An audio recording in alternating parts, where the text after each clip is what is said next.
May mga natural na taper haircut or taper fade. Itong gagawin natin sa kanya ay yung shadow taper. Kasi nag-shadow pa rin yung kanyang sideburns or yung kanyang patilya. Ang ginamit natin dyan, number 3 na clipper guard. Ganyan yung ginagawa nating pag-start kapag nagugupit tayo ng fade haircut. Nagdidepende yan kung anong texture ng buhok o kung ano yung forma ng tubo nito. And then overcomb, tanggalin na rin natin yung mga sobrang buhok dito sa itaas na bahagi para kapag nagnipis tayo sa patilya at saka sa likod, madali nating maya-adjust or makikita agad natin yung ating babawasan.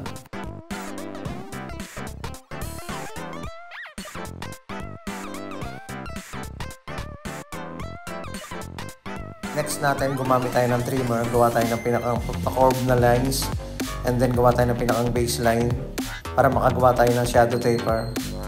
Makikip natin yung forma ng kanyang patilya kahit na-fade natin yung ilalim niya.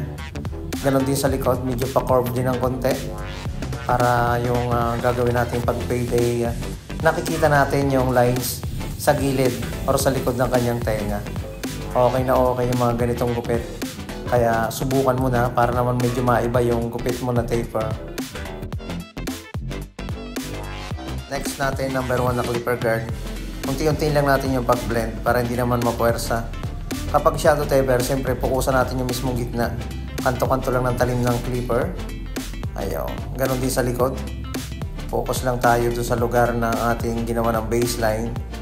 At kung ano yung forma ng ating pinakang guideline, ganon din yung forma ng ating gagawin pagbawas. Zero close, zero open. Laruin natin yung adjuster para mabura natin yung pinakang bumuguhit o yung ginawa nating baseline dito. Ayan. Simple lang, madali lang yung ganitong gupit.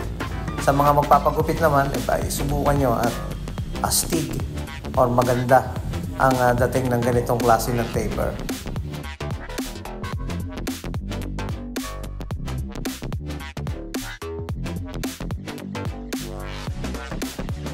Kapag hindi naman masyadong mahaba yung buhok, pwedeng i-texture na lang natin, bawasan natin yung kapal ng mga dulo para kapag ating ipinorma or ating nilagyan ng hair product, may ipoporma natin ng maayos ang ibabaw nito.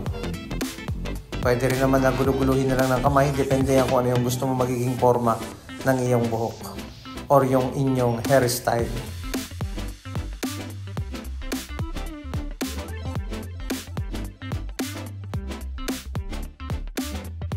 Siyempre, pagkatapos nating basain, linawan natin yung pinakang guhit na ginawa nating linya rito gamit ang ating trimmer para malinis, matanggal yung mga maliliit na buhok sa ilalim at magandang tingnan.